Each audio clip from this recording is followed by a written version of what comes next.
Hey guys, what's up? Welcome back to another video of our channel. Today in this video, I'll show you how to fix the Google Ads disapproved due to malicious or unwanted software problem. So without wasting any more time, let's start our today's video. Fixing Google Ads disapproved due to malicious and unwanted software involves several steps to ensure your website and ads comply with Google's policy. Here's a step-by-step guide to help you out. First of all, identify the issue. Log into your Google Ads account, navigate to the Ads and Extensions tab.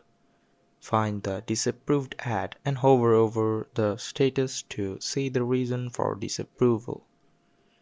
Familiarize yourself with the malicious or unwanted software policy to understand what constitutes a violation. Then, scan your website for malware. Use a website security tool like Susuri or Google's Safe Browsing to scan your website for malware or unwanted software. The fourth step is remove your malware. If malware is detected, follow the instructions provided by the security tool to remove it. This may involve cleaning infected files, updating software, and securing your website. Now verify your website.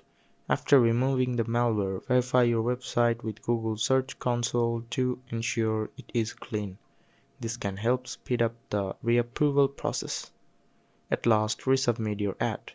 Once your website is clean, go back to your Google Ads account, edit the disapproved ad and resubmit it for review. So that's it guys, hope you liked this video. If you found this video helpful, don't forget to hit the like button and subscribe to our channel. Till then, bye bye.